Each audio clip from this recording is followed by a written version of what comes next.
ज्या गणेश भक्ताक जे चिकट मातयेपासून मूर्तीतले पूजन करपाक हेचे महत्व जर खबर आसा तो भक्त गणेश भक्त पीओपीची गणपती घेवंक वचना.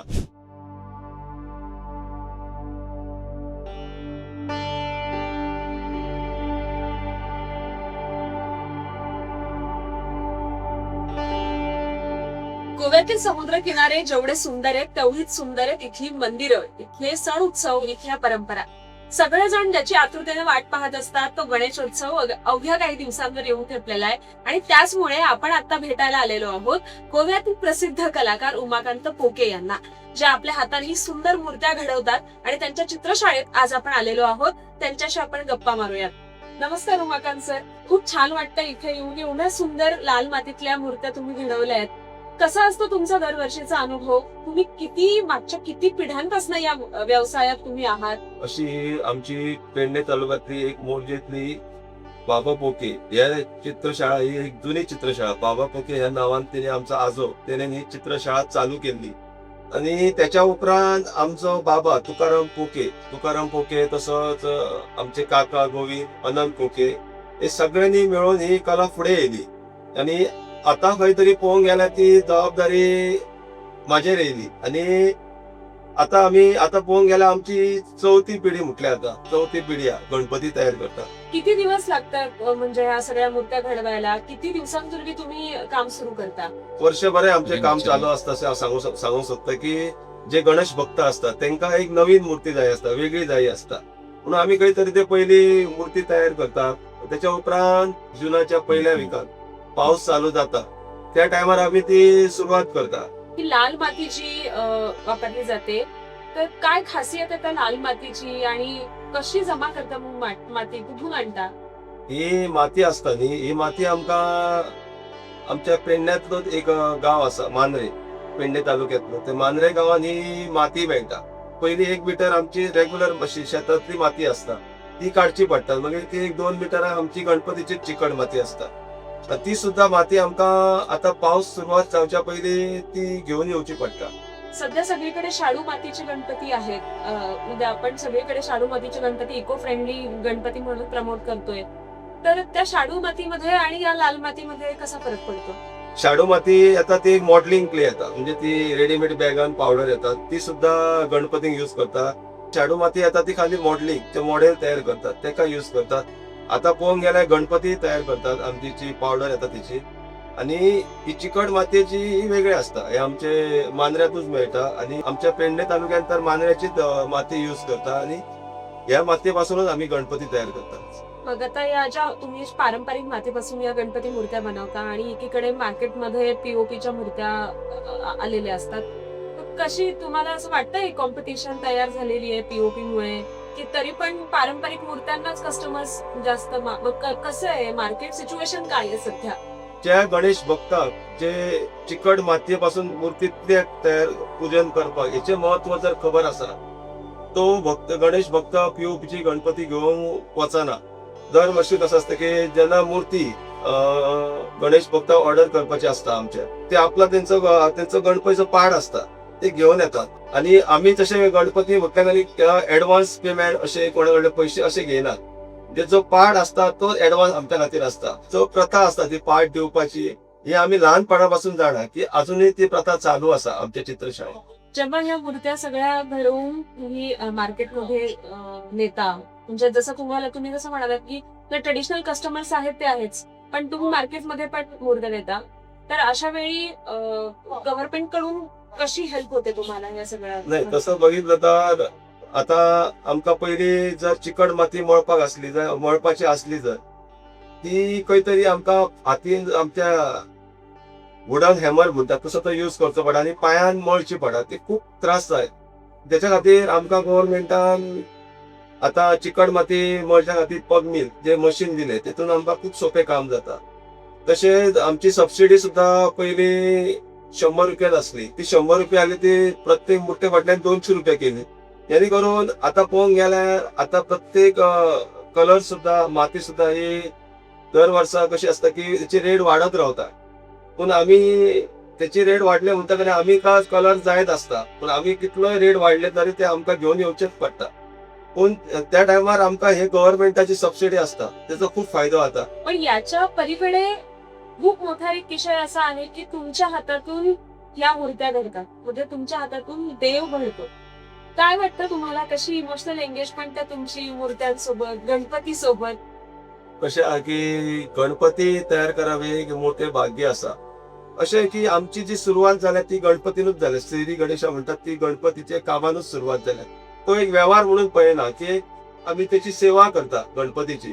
पयलीं आमकां आमची जी चित्रशाळेत आसा की म्हाका तर खबर आसा की आमी ल्हान आसले त्या टायमार अशी परिस्थिती आसली की प्रत्येक जाणांकडे पैसे हे नसले, म्हणजे परिस्थिती म्हणजे कमी पैसे, म्हणजे खंय तरी काम केल्या उपरांत पैसे मेळप अशें आसले. जशें आमची आई सांगता अजूनही उडास काडटा की त्या टायमार अशें आमचे चित्रशाळेन आसले की खुबशे भुरगे येताले.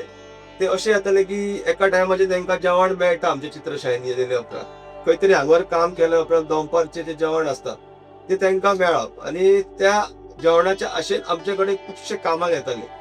जशें आमी ही कला टिकोवन दवरल्या तशी आतांच्या पिढी जी फुडली आतांच्या भुरग्यांनी ही कला फुडें व्हरपाक जाय, जेणे करून ही चित्रशाळा जी गणपती करप हे काम हे जिवंत उरपाक जाय. जसं तुम्ही म्हणालात की तुमची सुरुवातच श्री गणेशा करून झाली, म्हणजे गणेश मूर्तींपासून तुम्ही सुरुवात केली, तुम्ही शिकलात.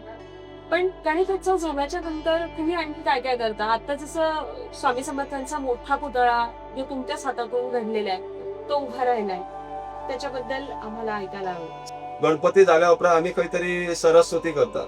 सरस्वती म्हटले की आमच्या जे मोर्जे आसात आमचे मोर्जे भागांत सगळ्या शाळेंतले सरस्वती हांव हांगाच तयार करता. म्हणजे ती एक शारदा देवी म्हणटा तेका, तेणीच विद्या तर आमकां दिल्या देवी. म्हणटकच आमी ती सुद्दां एक सेवा म्हणूनच करता. अशें ना की करूंक जाय काम म्हणून करना. एक प्रत्येक शाळेन वयता आमची. एक 8 दीस पयलीं आमी आमच्या स्वामी समर्थ त्याची सुद्दां एक 21 फुटाची मूर्ती आमी शिवोली घातल्या. अशें पळोवंक गेले खूब थंय स्टॅच्यू आमी घातल्या आनी खुबशीं कामां आमकां येतात की काम बरें आसता, एक क्वॉलिटी काम दिता आमी. म्हणटकच आमकां खुबशे मागणे मुर्त्यांचे येतात. तुम्ही जसं मला मागाशी म्हणालात की तुम्ही इंटरनॅशनल लेवलला म्हणजे पोर्तुगालमध्ये जाऊन पण काम केलंय, तर तो नेमका काय इन्सिडेंट होता?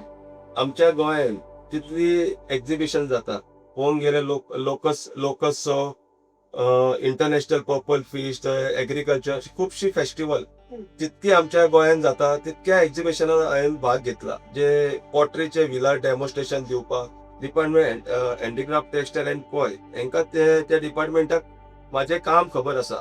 आमची सेंट्रल जेल कोलवाळे थंय सुद्दां हांवें कैद्यांक ट्रेनिंग दिल्ली आसा गणपती कशे तयार करप. हे सगळे पळोवन म्हाका जेन्ना पोर्तुगालाक खंय तरी तांकां आर्टिस्टाचे सिलेक्शन करपाक जाय आसलें, जो पॉटरी डेमॉन्स्ट्रेशन दाखोवंक शकता पोर्तुगालाक वचून, त्या टायमार आमच्या डिपार्टमेंटान सगळ्यांत पयलीं माझे सिलेक्शन केले. जशी तुमची मेहनत आहे, तुमची कला आहे, याच्यासोबत म्हणजे याला पाठबळ देऊन गव्हर्नमेंट कडून एक प्रकारे चांगलं काम होतं की आपल्या राज्यात जे काही चांगलं एवढे सृजन कामं चाललेली आहेत त्याला इंटरनॅशनल लेवलला रिकॉग्निशन मिळालं पाहिजे, म्हणजे ज्याच्यातून तुम्ही तिथपर्यंत पोहोचलात. असं काय वाटतं तुम्हाला सध्या की गोव्यातल्या आर्टिस्ट सध्या म्हणजे त्यांची परिस्थिती काय आहे? ते कॉम्पीट करतायत का? सध्या जो डिजिटल मीडियाला एवढं म्हणजे सोशल मीडिया सगळीकडे आहे, सगळ्यांच्या हातात मोबाईल आहेत, अशा वेळेस गोव्यातल्या आर्टिस्टचं सध्या काय चाललेलं आहे? आमच्या पेडणे तालुक्यात म्हटल्यार आता जशे गोंयभर आर्टिस्ट खूप जाण आसात, पूण आर्टिस्टाची एक आसा की आर्टिस्टान आपले एफर्ट दाखोवपाक जाय, आपली मेहनत ही चालूच दवरपाक जाय. त्याच टायमार तो आर्टिस्ट फुडें खंय तरी प्रमोट जावंक शकता. अशें ना की थोडे म्हणटात ना तुका लग आसा म्हणून तो पावता, ना, हेच खंय तरी चुकीचें आसा. प्रत्येक कलाकाराचे एक 90% तरी त्याचे एफर्ट आसपाक जाय कामाचे आनी एक 10% खंय तरी लग आसता. अशें ना की 100% लग तुका मेळोंक शकना कसलेच गोष्टी. आमचो गोवा गव्हर्नमेंट सपोर्ट करतो हे शुअर आसा. म्हणून प्रत्येक कलाकारान आपले काम आणि आपले परफॉर्मन्स दाखोवपाक जाय, ताका फुडें संधी मेळत दवरली. आता इथे काय काम चाललेलं आहे? आता पळोवंक गेले हे आमचे स्टुडंट म्हटले आता की जे आमच्या चित्रशाळेन जे काम आता पयलीं सुरवातीक पळोवंक गेल्यार ते ल्हान काम करताले की मोल्ड प्रेसिंग आणि अशे बारीक माती कशी मळप. पण आता पळोवंक गेल्यार ते स्वतः मूर्ती घडवू शकता. तुम्ही म्हणालात की तुमची 4थी पिढी आहे याच्यामध्ये. काय वाटतं याचं फ्युचर काय असणार आहे? तुमची मुलं पण आहेत नंतर पुढे या व्यवसायात येणार आहेत? हा, माझो चेडो आता लहान हा तो दुसरे एक असा, तो सुद्धा आता पुढे ही कला चालू होतो. ह्या कलेत एक बरी श्रद्धा आणि प्रामाणिकपणा असा. हा पण काम करतोय इथे? हा, आता कसं आहे की आमची सुरुवात सुद्धा अशीच चालली की हे काम बारीक बारीक करून कसे ते बारीक बारीक गणपती कसे करून असे, म्हणजे सुरुवात ही अशीच असता. सगळ्यात पहिली मातयेची आवड येवपाक जाय. ती आवड ह्या वयाचेर येवपाक जाय, म्हणजे भुरगे ल्हान असताना आवड निर्माण जाता. एक तर आवड आंगान भरली की तू कसली मूर्ती मागे पुढे तयार करू शकता. एक मातयेची आवड आणि मातयेचो भय वचपाक जाय, हे दोन गजाली इम्पॉर्टंट असा जर मूर्तिकार जातलो जाल्यार. आता ही एवढी सुंदर मूर्ती आहे इथे, पण याचा जो मुकुट आहे तर तो ट्रेडिशनल मुकुटांपेक्षा थोडा वेगळ्या डिझाईनचा, म्हणजे मंदिराच्या कळसासारखा दिसतोय. ही कशी आयडिया सुचली तुम्हाला? कशें आहे की ही मूर्ती आता पळोवंक गेल्यार जवळजवळ 5 फूट आसा, 5-5.5 फूट. आणि हेचे वेगळे मुकुट करप हेचे इतलेच कारण की खंय तरी एक वेगळी मूर्ती आमच्या चित्रशाळेत दिसपाक जाय. आता पळोवंक गेल्यार बाकीचे गणपती मुकुट असता ते खंय तरी एकाच तरेचे मुकुट असता, म्हणून खंय तरी हेचो एक मुकुट आमी वेगळो केलो, जेणे करून इतके गणेश भक्त आमच्या चित्रशाळेन येतात तांकां खंय तरी ही वेगळी मूर्ती दिसता. आणि अशें आमकां आयकूं येता की मागीर अशी मूर्ती आमी दुसऱ्या चित्रशाळेन पळोवंक ना खंय तरी, अशें म्हणटात ते. म्हणून खंय तरी हेचो वेगळी मूर्ती, वेगळे मुकुट.